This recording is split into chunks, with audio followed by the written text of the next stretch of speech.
A partir de este momento, el sentido del habla recobrará su protagonismo. RCR presenta Conversaciones. Artistas, grandes personajes, deportistas, encuentros y desencuentros en Conversaciones con Gustavo Trías.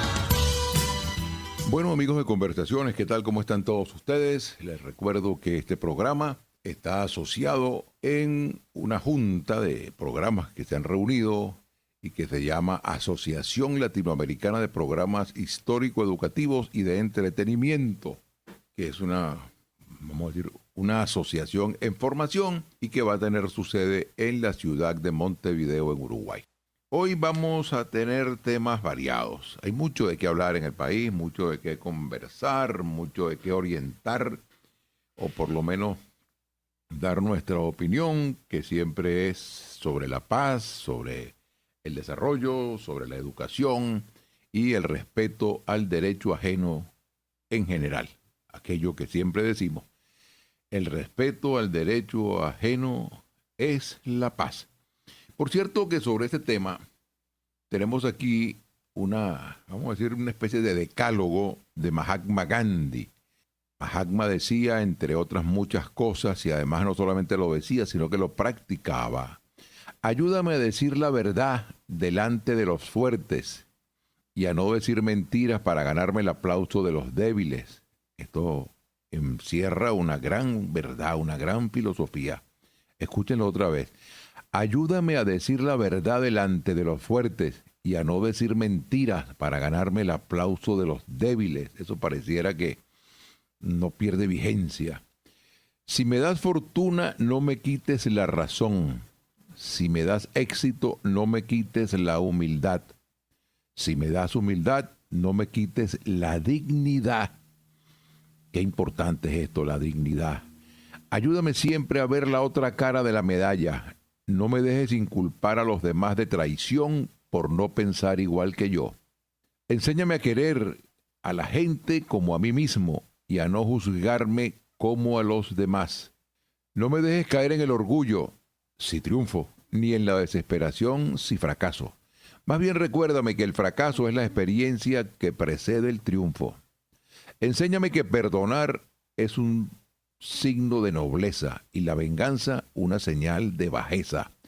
Si me quitas el éxito, déjame fuerzas para aprender del fracaso. Si yo ofendiera a la gente, dame valor para disculparme. Y si la gente me ofende, dame valor para perdonar, Señor. Si me olvido de ti, nunca te olvides de mí. Qué hermoso, qué verdad tan enorme encierran estas breves palabras de Mahatma Gandhi. Estás escuchando Conversaciones con Gustavo Trías. Más o menos estoy enterado.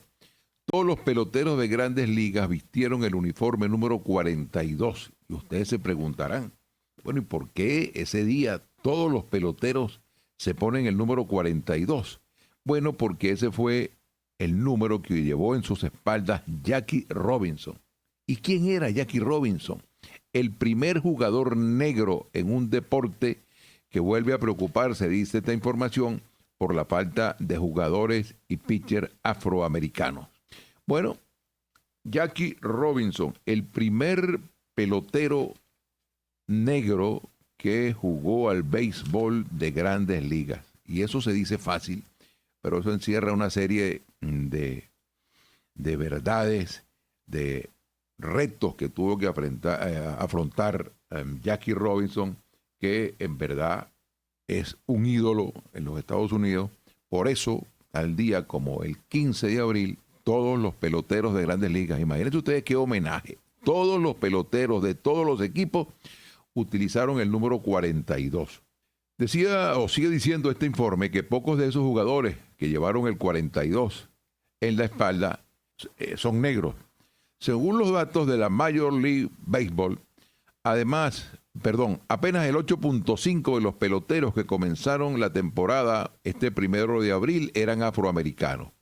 Es la mitad de lo que solía ser habitual en los años 70 y 90, cuando entonces comenzó un declive del cual hasta ahora se desconocen las causas, pero están siendo estudiadas. De acuerdo al informe de diversidad publicado en noviembre del año pasado y que analizaba el perfil de las plantillas de los equipos, el 62% de los peloteros era caucásico, el 28% hispano, el 8% afroamericano y el 1% de origen asiático. Ha cambiado verdaderamente de una manera enorme el porcentaje de peloteros negros activos en las grandes ligas. Las grandes ligas, torturadas aún por la mala conciencia de ser un deporte segregado hasta la mitad del siglo pasado, creó la semana pasada un grupo de trabajo formado por 17 miembros para tratar de reconocer los motivos y aplicar soluciones, dice este informe. Queremos saber si no estamos haciendo algo bien, por qué no y qué necesitamos para hacerlo mejor. Qué importante también es esto. Eso lo dijo el comisionado del béisbol, Buck Sellick, al diario New York Times. Sellick, el comisionado del béisbol, tiene en su despacho de Milwaukee la camiseta 42 de los Brooklyn Rogers, donde jugó allí con ese uniforme Jackie Robinson. Pero todos los jugadores lo hacen el 15 de abril, porque el 15 de abril de 1947 fue cuando Jackie Robinson, superando infinidad de amenazas, debutó en un país en el que los afroamericanos tenían que ocupar la parte de atrás de los autobuses y en un deporte del pasatiempo nacional con las gradas separadas por las diferentes razas.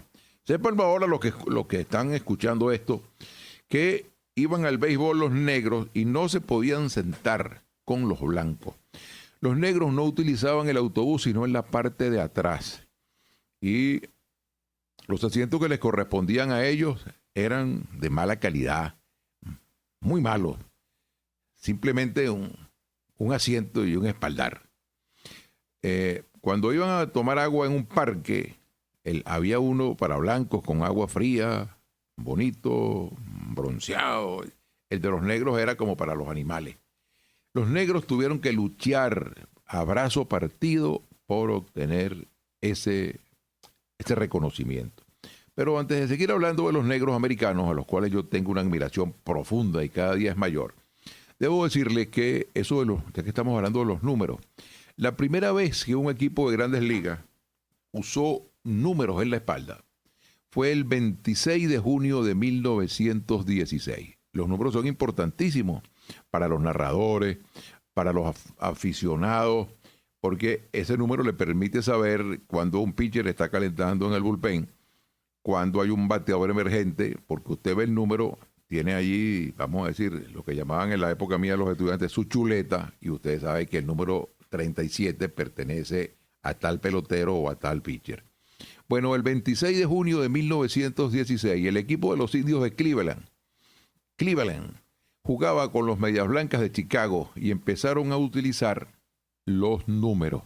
Los peloteros se quejaron, dijeron que no les gustaba utilizar esos números, que se lo asociaban con presidiarios, que parecían unos presidiarios con esos números, y se utilizó ese 26 de junio de 1916, lo empezó a utilizar el equipo de los Indios de Cleveland frente a los Medias Blancas de Chicago, y se descartó la opción por oposición de los peloteros. Y hubo que pasar 26 años para que el 13 de junio de 1929 el equipo de los Yankees de Nueva York utilizara los números en su uniforme, y desde ese momento se empezaron a utilizar los números en los uniformes, en la espalda de los uniformes. El número mayor está en la espalda de los peloteros.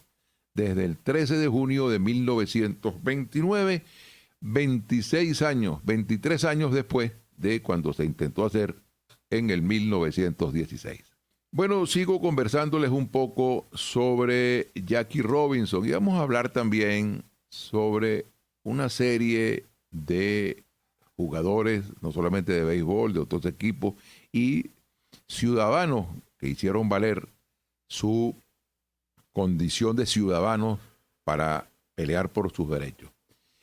Yo hice un programa con este mismo tema y se lo voy a dejar escuchar ahora, y me estoy dando cuenta que hace 6 años que habíamos hecho ese programa, pareciera que fue ayer, ya tenemos un tiempo largo haciendo este programa y recibiendo de ustedes todo tipo de satisfacciones. Les voy a dejar escuchar ese segmento que habla sobre Jackie Robinson y que hicimos hace 6 años. Y saqué la conclusión porque ahora se están cumpliendo 66 años de que Jackie Robinson, primer jugador negro, debutó en Grandes Ligas y en este momento hacían 60. Así que una elemental matemática, que a pesar de que hay muchos que manejan ministerios de la economía, no son tan buenos como nosotros sacando cuentas. Escuchemos. En el año 1947 también se rompe una barrera importante racial. Es el béisbol de Grandes Ligas. Cuando el administrador de los Dodgers de Brooklyn, después de haberlo pensado mucho, se decidió y firmó a Jackie Robinson. Hubo una entrevista previa que duró 3 horas. Después de esa entrevista, este señor se convenció que Robinson poseía la fortaleza de carácter y la entereza para soportar todas las presiones a las que podía ser sometido por el público en un partido de béisbol. El salario acordado fue de $600 mensuales y le dieron $3,500 por la firma. Debutó un 15 de abril de 1947, cuando se rompe la barrera racial en Grandes Ligas, con el debut de Jackie Robinson en Grandes Ligas, con el equipo de los Dodgers. Eso fue en el campo de Apex, en Brooklyn, distrito de Nueva York. Lo amenazaron de muerte, le lanzaron insultos, objetos, lo hostigaron hasta el cansancio. Jackie Robinson no cedió, se impuso, y en su segundo año en Grandes Ligas, que fue en el año 1949, ganó el título al más valioso. Y en el 1962 fue el saltado al Salón de la Fama, y en el año 1997 se jugó el campeonato de Grandes Ligas en honor a su memoria. Su nieto lanzó la primera bola porque ya él estaba fallecido y lo hizo al lado del presidente norteamericano Bill Clinton. Estás escuchando Conversaciones con Gustavo Trías. Bueno, hemos consumido el tiempo en este primer segmento. En un momento regresamos con más de Conversaciones. Estamos hablando sobre Jackie Robinson y la barrera del racismo, cómo fue derrotada en los Estados Unidos. Ya volvemos. Usted escucha Conversaciones con Gustavo Trías por RCR. Y @RCR750, la radio que se ve. Puedes seguirnos en nuestras redes sociales.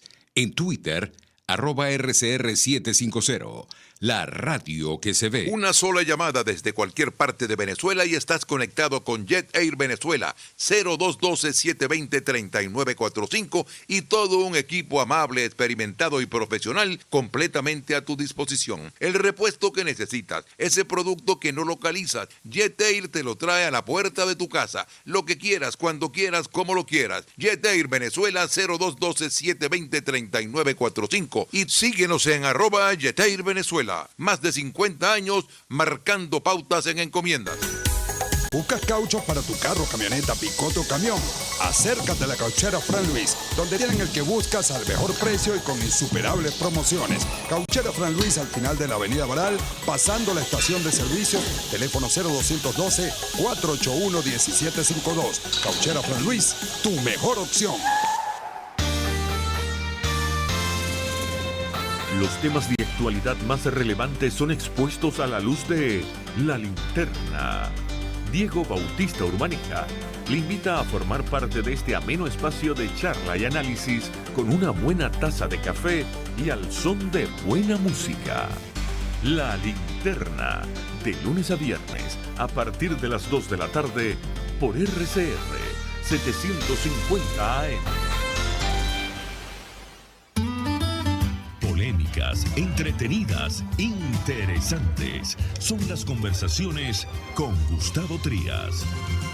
Bueno, amigos, continuamos. Estábamos hablando de Jackie Robinson, el primer pelotero de raza negra que jugó al béisbol de Grandes Ligas.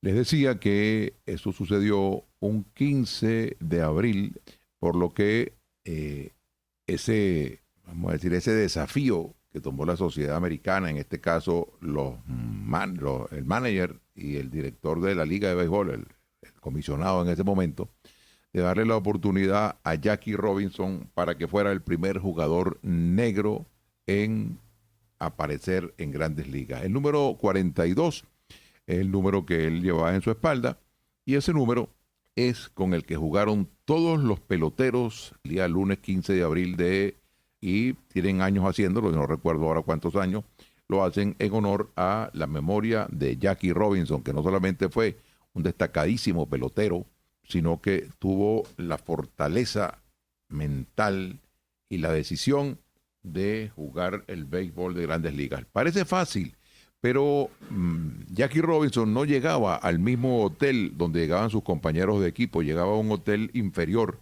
En esa época los negros estaban discriminados de una manera bárbara en los Estados Unidos.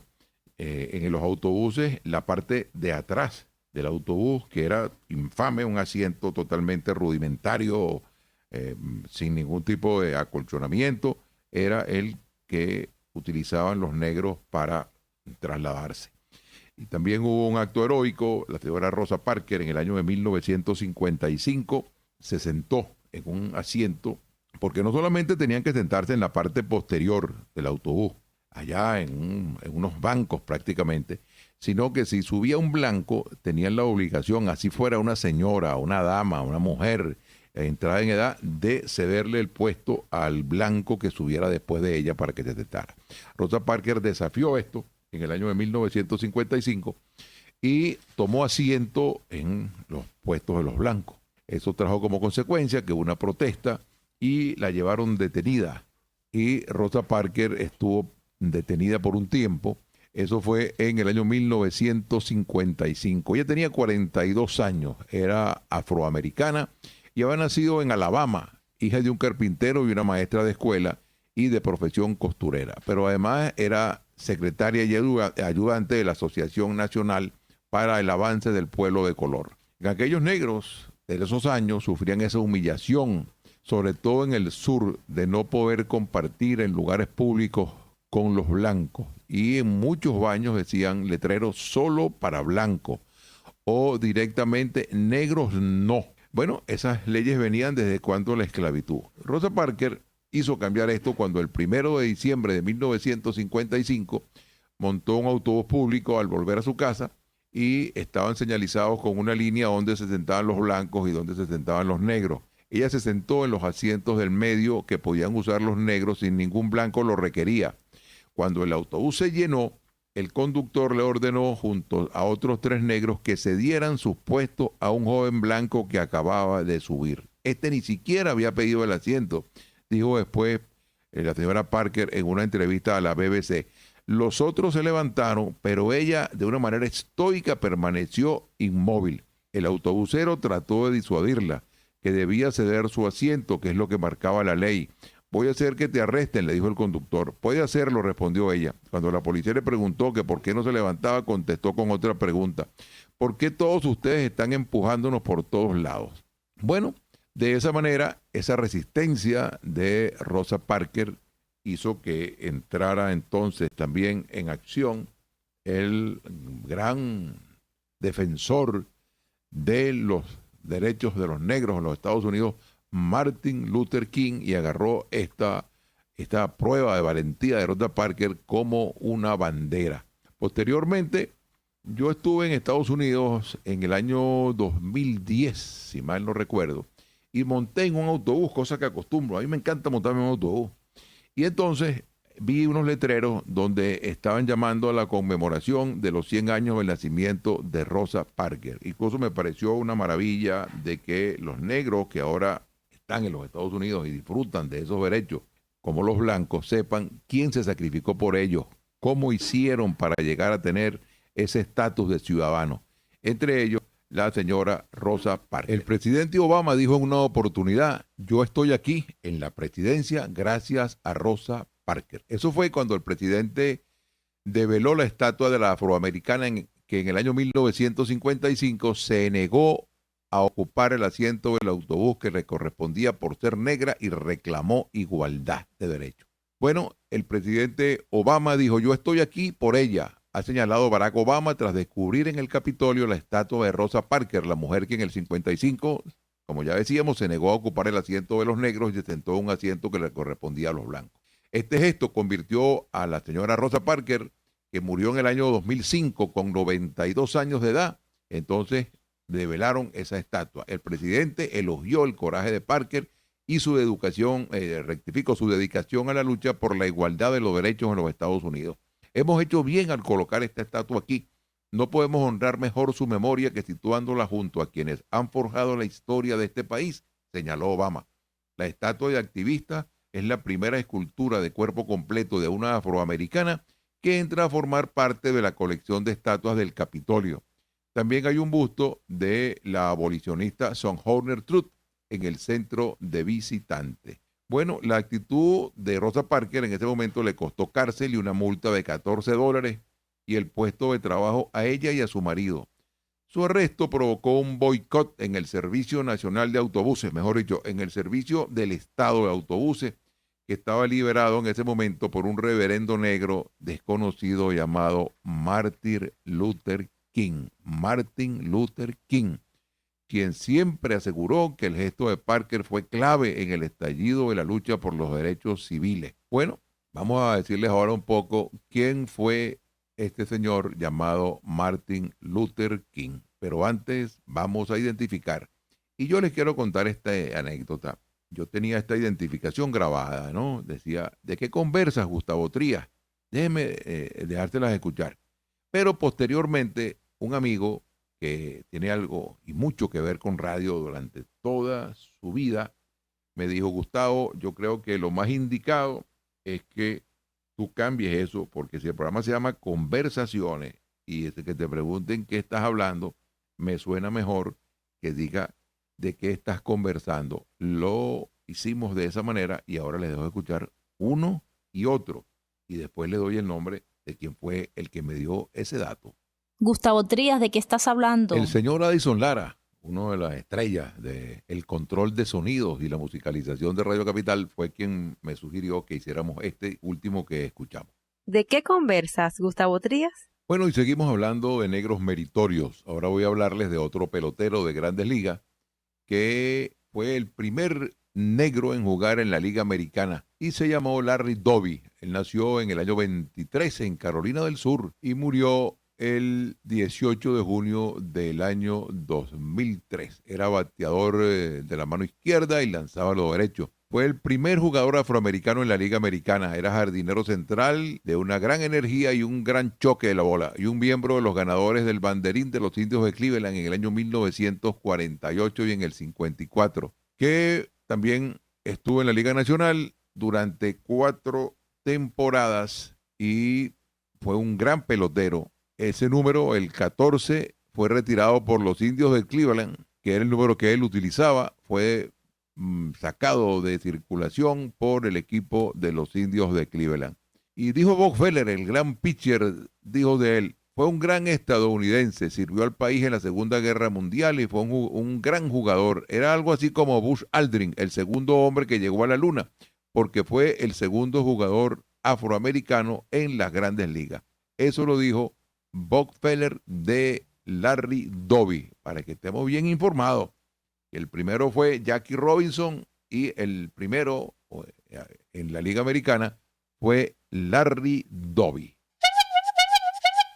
Si usted desea comunicarse con nosotros, puede hacerlo a través del 0416-621-9242 para sus mensajes escritos especialmente. 0416-621-9242 y nuestro correo de internet gustavoconversaciones@gmail.com. Ahí recibimos lo que usted quiera dejarnos escuchar. Gracias. Y otro deporte donde los negros han sido triunfadores, y estos más recientes, por ejemplo, las hermanas que son que capitalizan prácticamente, lo han hecho en los últimos años, ya estarán por despedirse, Venus Williams y Serena Williams, jugadora del tenis negra. Bueno, la primera negra que jugó campeonato internacional en representación de los Estados Unidos se llamó Athea Gibson. Ella nació el 25 de agosto de 1927 y murió el 28 de septiembre del año 2003. Fue una estadounidense jugadora de tenis y la primera afroamericana atleta de cualquier género de cruzar la línea de color del tenis nacional e internacional. En el año 56 se convirtió en la primera persona de color en ganar un Grand Slam, el Abierto de Francia. Al año siguiente ganó Wimbledon y los nacionales de Estados Unidos. Y luego, en el año 58, ganó de nuevo y fue elegida atleta femenina del año por la Associated Press, la famosa agencia de prensa Associated Press, en ambos años. En total ganó 11 torneos de Grand Slam, incluyendo 6 títulos de dobles, y fue incluida en el Salón de la Fama del Tenis Internacional y la Internacional de la Mujer Sport Hall of Fame. A principios de 1960 también se convirtió en la primera jugadora negra en competir en el Tour de Golf de las Mujeres. En estos momentos en que el racismo y los prejuicios estaban muy extendidos en el deporte y en la sociedad, a Thea Gibson la comparan a menudo con Jackie Robinson. Su camino hacia el éxito fue todo un desafío, dijo mucha gente, pero nunca la vi con la espalda hacia abajo. Esto lo dijo un señor que se llama Billie Jean King. Me siento honrado de haber seguido esos grandes pasos, escribió Venus Williams. Sus logros prepararon el terreno para mi éxito y por medio de jugadores como Joy Serena y muchos otros por venir, su legado vivirá. Para que usted aumente su cultura general, a Thea Gibson, la primera negra en jugar en representación de los Estados Unidos a nivel nacional e internacional. Bueno, en un segundo, bueno, no tanto como un segundo, pero en un ratico volvemos con más de Conversaciones. RCR les está presentando Conversaciones con Gustavo Trías. Puedes seguir nuestra programación a través de rcr.tv, la radio que se ve. RCR 750 AM, porque lo bueno une.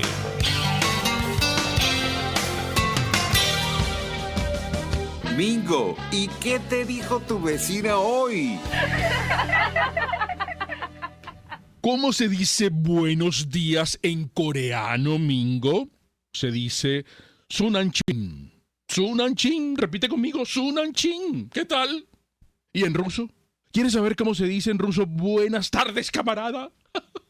¿O prefieres que te diga una frase más elaborada en la lengua de Putin? Porque también averigüé cómo se dice. Vengo a pedir asilo porque yo para allá no vuelvo. Ojalá, chico, ojalá permita Dios. Me encantaría pensar, mejor dicho, soñar, que esa sí es la intención del Diosdado y del Maduro. Quedarse para allá, no. Bien lejos, no me importa bajo qué condiciones. Bueno, es que me parece estar oyendo a mi mamá. Burros del mismo pelo cuando se ven se saludan. Y estas mafias, para sobrevivir, crean alianzas sin importarles que no hablen el mismo idioma. Business es business. Y el dinero, el traductor oficial, cambio y fuera. Por todos los medios, conmigo, de lunes a viernes a las 8 de la mañana, por rcr.tv, la radio que se ve. Protagonistas de encuentros y desencuentros son Conversaciones por RCR 750 AM. Bueno, continuamos aquí conversando sobre la raza negra norteamericana y los paladines, los defensores, los que se sacrificaron para que todos ellos, años después y actualmente, tengan y disfruten los derechos de cualquier ciudadano en los Estados Unidos. El 27 de junio de 1989 se produjo algo interesante en cuanto a la participación de gente de la raza negra en el béisbol. Se enfrentaron por primera vez dos managers negros, cada uno dirigiendo desde luego un equipo. Eso fue el junio 27 del año 89. Frank Robinson era el manager de los Orioles del Baltimore y Clarence Gaston, que tuvo aquí una destacadísima actuación con el equipo de Magallanes hace años, desde luego, como manager del equipo de los Azulejos de Toronto. Por cierto que Frank Robinson, no recuerdo en qué año, pero perdió el puesto allí con los Orioles cuando tuvo un arranque, bueno, no fue un arranque, fue un hundimiento. Su equipo, si mal no recuerdo, perdió 33 juegos, o sea, los 33 primeros juegos del equipo de los Orioles. No pudo ganar uno. Eso influyó y no es para menos, en que despidieran al señor Fran Robinson como dirigente, como manager del equipo de los Orioles de Baltimore. Bueno, son cosas que van sucediendo. Hubo también deportistas muy destacados, por ejemplo, de Cassius Clay en boxeo. Cassius Clay con una personalidad excepcional, extrovertido y muy dicharachero, pero no solamente era un hablador, era un boxeador extraordinario, fuera de serie, para mucha gente el mejor que ha existido. Dicen que cuando Cassius Clay fue al pesaje, porque él asistió a representar a los Estados Unidos en unas Olimpiadas, si mal no recuerdo, en Roma, y cuando fueron al pesaje, con aquel cuerpazo de aquel tamaño, aquella voz, les dijo a todos los que estaban ahí, véanme la cara a todos los que están aquí, que son de mi categoría, porque a todos les voy a ganar. Ustedes están viendo al mejor, que soy yo. Y verdad que fue una maravilla de boxeador el señor Cassius Clay. Martin Luther King. Martin Luther King, para ilustrar un poco, nació en Atlanta un 15 de enero de 1929 y falleció en Memphis un 4 de abril de 1968, pastor estadounidense de la Iglesia Bautista, que desarrolló una labor excelente en Estados Unidos al frente del movimiento por los derechos civiles para los afroamericanos y que además participó como activista en numerosas protestas contra la guerra de Vietnam y la pobreza en general. Por esa actividad encaminada a terminar con esa segregación y la discriminación racial a través de medios no violentos, fue condecorado con el Premio Nobel de la Paz en el año 1964. 4 años después, en una época en que su labor se había orientado especialmente hacia la oposición a la guerra, fue asesinado en Memphis, cuando se estaba preparando para asistir a una manifestación que iba a liderar. King, activista de los derechos civiles desde muy joven, llevó a cabo diversas actividades pacíficas reclamando el derecho al voto, la no discriminación y otros derechos civiles básicos para la gente negra de los Estados Unidos. De entre sus acciones más recordadas está el boicot de autobuseros en el año 55, que se produce precisamente por lo que estábamos conversando de la señora Rosa Parks, que se negó a dejarle el asiento, o mejor dicho, a estar sentada en la parte posterior incomodísima de un autobús y se sentó donde tenían que ir los blancos. Y como decíamos antes, el blanco ni siquiera reclamó, pero era tal el desprecio por la raza negra que el conductor le dijo que dejara el asiento y ella no lo quiso hacer.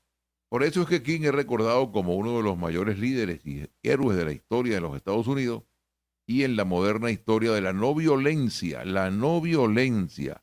Se le concedió un título póstumo, la Medalla Presidencial de la Libertad, por Jimmy Carter en el año de 1977 y la Medalla de Oro del Congreso de Estados Unidos en 2004.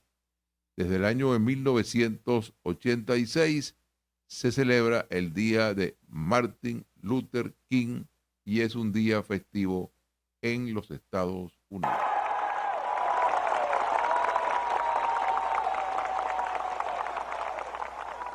I am happy to join with you today in what will go down in history as the greatest demonstration for freedom in the history of our nation.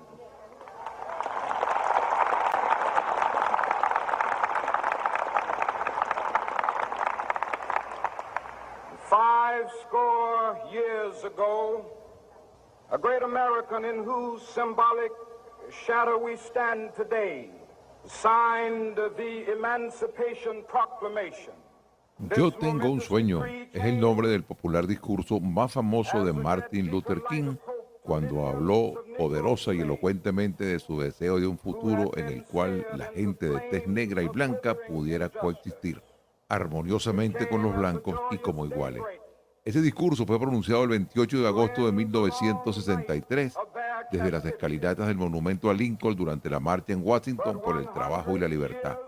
Fue un momento definitorio en el movimiento por los derechos civiles en los Estados Unidos y está considerado como uno de los mejores discursos de la historia. y quedó en el primer puesto entre los discursos del siglo XX, según los estudiosos de la retórica. And the chains of discrimination. 100 years later, the Negro lives on a lonely island of poverty in the midst of a vast ocean of material prosperity. 100 years later,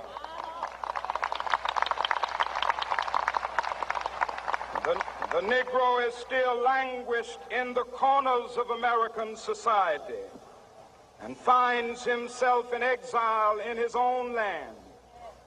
And so we've come here today to dramatize a shameful condition. In a sense, we've come to our nation's capital to cash... King comenzó hablando de la proclamación de la emancipación que había sido firmada 100 años atrás y de cómo todavía existía la segregación a pesar de lo que ese y otros documentos históricos de su país prometían. Hizo hincapié en que ese era el momento para hacer el cambio y si bien aclara que la violencia no es el camino, su mensaje es poderoso y persuasivo. Pide justicia y cambio y afirma que es el comienzo de la lucha, aunque descarta la violencia como medio, dedica 2 estrofas a prevenir esto. Describe el padecimiento de la raza negra en ese momento con ejemplos contundentes y les pide que sigan luchando por sus ideales.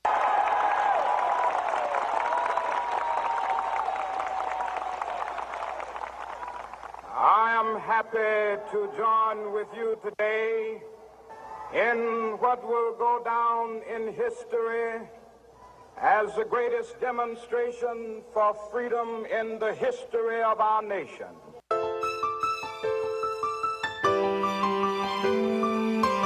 Usted está escuchando Conversaciones con Gustavo Trías, maestro de la buena radio.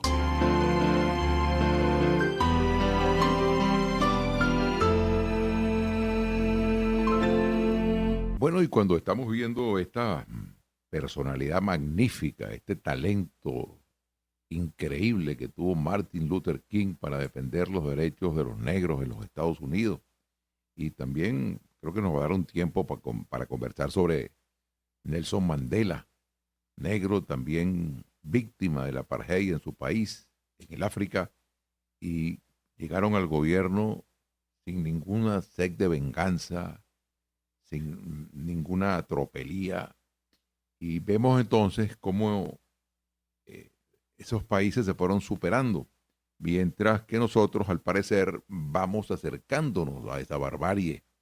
El programa lo escucha vía internet a través de rcr.tv o Periscope. OK Barquisimeto FM 101.5, Plaza 92.7 FM en el estado Anzoátegui, Llanera en San Fernando de Apure 94.1, Radio Guárico en San Juan de los Morros 1060 y A1 Radio 95.7 de Punto Fijo. Bueno amigos, hemos estado conversando y vamos a seguirlo haciendo sobre gentes importantes en los movimientos por la raza negra en los Estados Unidos, en el mundo entero. Ahora vamos a hablar un poco de Nelson Mandela. Por cierto, quiero hacer una aclaratoria.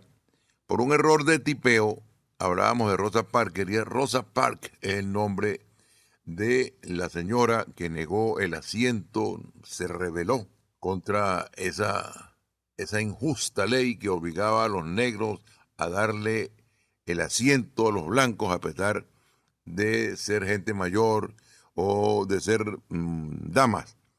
Ella se llamaba Rosa Parks. Por un error de tipeo hablamos de Parker en el transcurso del programa. Y en el segmento cuarto, que es el que viene, conversaremos sobre Nelson Mandela. Nelson Mandela. No se aparten de nuestra sintonía, que ya regresamos.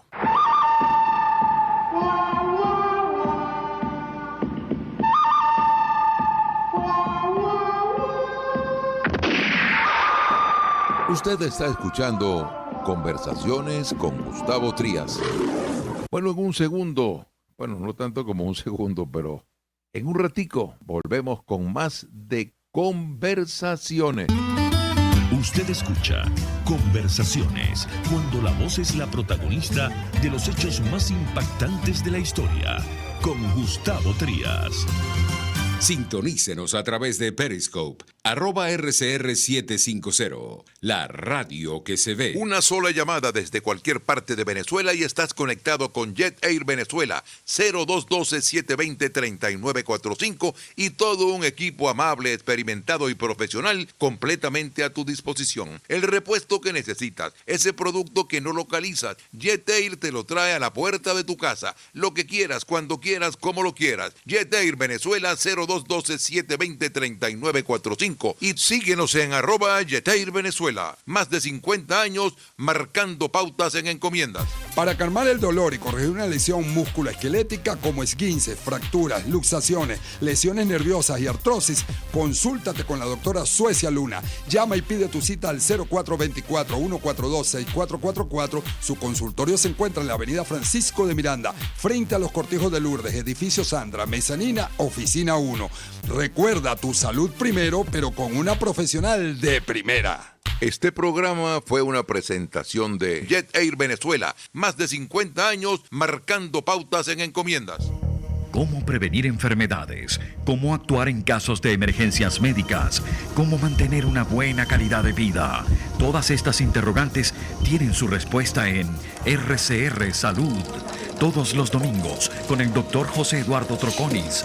Comparte con nuestros oyentes notas de bienestar físico, salud mental y social para el buen desarrollo del ser humano. RCR Salud. Todos los domingos a las 10 de la mañana. Por RCR. Deportistas, personajes que impactaron al mundo, artistas. Usted los escucha en Conversaciones, solo por RCR 750 AM. ¿De qué conversas, Gustavo Trías? Bueno, amigos, arribamos al segmento cuarto, o cuarto capítulo, como quisiéramos llamarlo, es la parte final del programa. Hemos estado conversando de acuerdo a lo que nos pregunta nuestra querida señora Annie al inicio de este segmento. Hemos hablado del movimiento en favor de elevar los negros a su categoría de ciudadanos, sobre todo en los Estados Unidos. Y hemos hablado, ya ustedes han escuchado, hemos hablado allí de capítulos interesantes de esa lucha. Ahora vamos a hablar un poco del señor Mandela, Nelson Mandela. Nelson Rolihlahla Mandela. Él nació en la Unión Sudafricana un 18 de junio de 1918. Eso queda en Johannesburgo, en Sudáfrica. Y falleció allí también el 5 de diciembre de 2013. Fue abogado, activista, luchó contra el apartheid político. El apartheid es la separación de los blancos de los negros. Fue político, filántropo sudafricano, rectifico, que presidió su país del año 94 al 99. Fue el primer mandatario de raza negra que encabezó el Poder Ejecutivo y el primero en resultar elegido por sufragio universal en su país. Su gobierno se dedicó a desmontar la estructura social y política heredada de los gobiernos anteriores, llamados el apartheid, a través del combate del racismo institucionalizado. También la pobreza, la desigualdad social y la promoción de la reconciliación social. Como nacionalista africano y marxista, presidió el Congreso Nacional Africano entre el año 91 y el 97.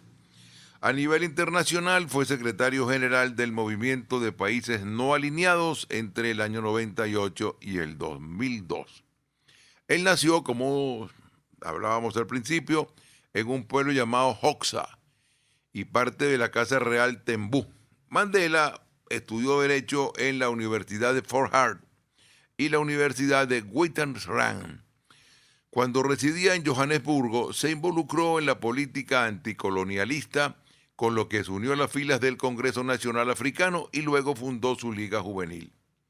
Tras la llegada del poder del Partido Nacional en el año 48, obtuvo relevancia durante la campaña del desafío del año 52 y fue elegido presidente regional del Congreso Nacional Africano en la provincia de Transvaal.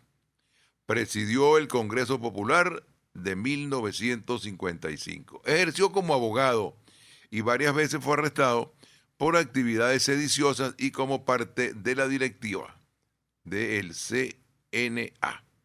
Fue procesado en el juicio por traición desde 1956 hasta 1961. Tuvo influencia marxista.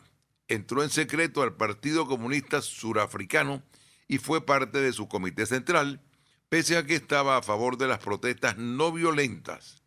En asociación precisamente con ese Partido Comunista Sudafricano, fundó y comandó una organización guerrillera llamada La Lanza de la Nación en el año 61.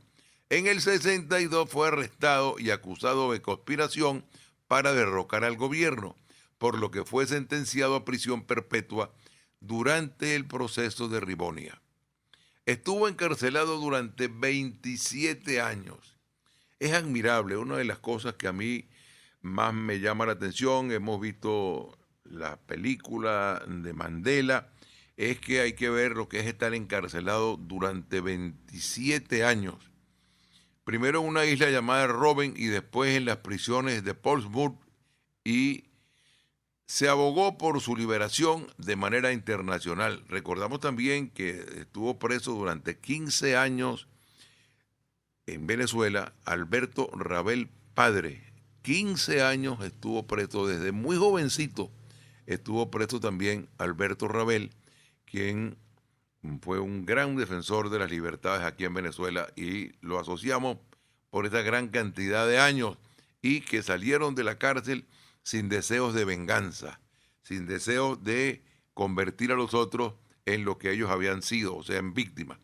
En el caso de Mandela, fue escarcelado en el año de 1990 en medio de una convulsión social en Sudáfrica. Intervino en negociaciones políticas para abolir el apartheid y establecer las elecciones generales de 1994, en las que lideró al CNA al triunfo en las urnas. Durante su gobierno de unidad nacional, invitó a otros partidos políticos a unirse a su gabinete y además se promulgó una nueva constitución. Creó la Comisión para la Verdad, una comisión para la verdad de verdad, y la reconciliación para investigar las violaciones a los derechos humanos cometidos en los años del apartheid. Aunque dio continuidad a las políticas liberales de gobiernos anteriores, en su administración se implantaron medidas para una reforma de la propiedad de la tierra, el combate a la pobreza y la expansión de los servicios de salud. A escala internacional fue mediador entre los gobiernos de Libia y el Reino Unido en el juicio por el atentado al vuelo 103 de Pan Am y verificó la intervención militar en Lesoto. No quiso postularse para un segundo periodo de gobierno y fue sucedido en el cargo por Thabo Mbeki. Se retiró de la política y se dedicó a hacer obras de caridad, al combate a la pandemia del SIDA a través de su fundación, que se llamó la Fundación Mandela. Mandela, a decir de un señor que se llama Engeland Rudolph, pasó de terrorista político hasta llegar a presidente de Sudáfrica en el 94. Fue presidente, recuerden y recordemos, del 94 al 99, por lo que fue una figura controvertida gran parte de su vida. Sus críticos le acusaron de ser comunista y terrorista, pese a que se ganó el apoyo de la comunidad internacional por su activismo, lo que le hizo acreedor a más de 250 menciones honoríficas y otros galardones, entre ellos el Premio Nobel de la Paz, la Medalla Presidencial de la Libertad y el Premio Lenin de la Paz. En Sudáfrica es considerado como una figura de respeto, donde se le conoce con el nombre originario de Madiba o Tata, eso significa padre, y se le llama también el padre de la nación sudafricana. Mandela era partidario del nacionalismo africano, del que fue creyente, pero él se consideraba un socialdemócrata. Por tanto, se declaraba opositor al capitalismo y a la propiedad privada de la tierra y al poder de los multimillonarios.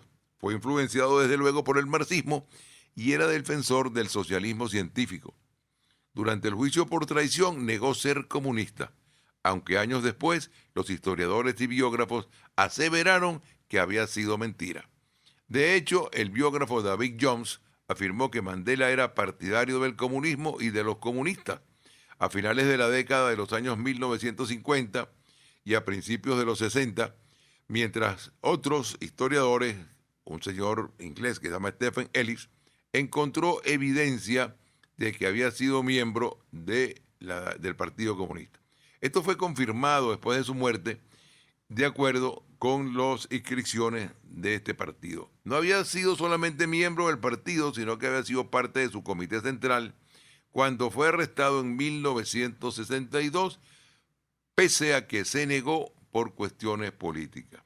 En la Carta de la Libertad de 1955, de la que Mandela participó en su elaboración, se hacía un llamado a la nacionalización de la banca, las minas, el oro y la tierra, ya que se creía necesario para asegurar la distribución de la riqueza. Pese a estas posturas, Mandela, cuando gobernó, no ejecutó ninguna nacionalización durante su presidencia, pues temía que los inversionistas extranjeros se retiraran del país. Esta decisión estaba influenciada en parte por la caída de los estados socialistas de la Unión Soviética y el bloque del este europeo de los principios de los años 90. Aunque se presentaba como autócrata en sus discursos, era un garante de la democracia que apoyaba la decisión de las mayorías, pese a que muchas decisiones no las compartía. Mandela también tuvo la convicción que la inclusión de la estabilidad y la libertad de palabra eran los fundamentos de la democracia, la estabilidad y la libertad de palabra. Y fue creyente de derecho natural y de los derechos humanos. Estos principios le llevaron no solamente a buscar la igualdad entre las razas, sino también a la promoción de los derechos de los homosexuales como parte de las reformas que se buscaban saliendo del apartheid. Una lucha interesante en esto de los negros y su lucha por sus derechos civiles, que muy bien le corresponden, fue el triunfo de Jesse Owens en el año de 1936 en los Juegos Olímpicos de Berlín. Adolfo Hitler fue el gran perdedor y se fue destrozado anímicamente porque él consideraba que sus atletas blancos iban a ser fácilmente triunfadores, hasta contrató para filmar un documental sobre ellos. Y resulta que llegó el negro Jesse Owens y, natural del estado de Ohio, norteamericano, ganó los 100 metros en 10.3 segundos, los 200 en 20.7 segundos, el salto de longitud en 8.6 metros y formó parte del equipo que batió un récord mundial en los 400 metros de relevo. Hitler sorprendió a todo el mundo al negarse a felicitarle. Salió del estadio encolerizado mientras Owens recibía la corona de laurel, las medallas y el reconocimiento del público. A pesar de toda esa resonancia y de los triunfos de Owens en Berlín, no se convirtieron en riquezas. Llegó a su país para trabajar entonces haciendo carreras de exhibición contra perros y contra caballos y hasta hacer campaña con los Globetrotters, los famosos basquetbolistas negros norteamericanos, hasta que empezó a trabajar con la compañía Ford como director del personal negro de la compañía y murió en el 1980 a la edad de 66 años. Hitler consideraba que los blancos eran superiores y allí se demostró precisamente que esa superioridad por razas no existe. Sin embargo, eran maestros de la publicidad y quisieron convertir esa derrota en triunfo, pero todo tiene su límite y hay que ser estúpido para pensar que cuando ganan los negros, los blancos dejaron de ganar, pero son mejores. Amigos, es todo en el programa del día de hoy. Con gran placer hemos trabajado para ustedes. Esperemos que el programa haya sido del agrado y que el esfuerzo que hacemos por él se sienta uno satisfecho por la aceptación que tienen ustedes, porque este trabajo es para ustedes. Estamos un poco con algunas dificultades por las lluvias y estas cosas de catarro, pero aquí estamos siempre firmes al pie del cañón para trabajar para ustedes. Algo importante en toda actividad de su vida, el respeto al derecho ajeno es la paz. Hasta el próximo domingo. RCR presentó Conversaciones con Gustavo Trías. El placer de escuchar los encuentros y desencuentros de los grandes protagonistas de una época.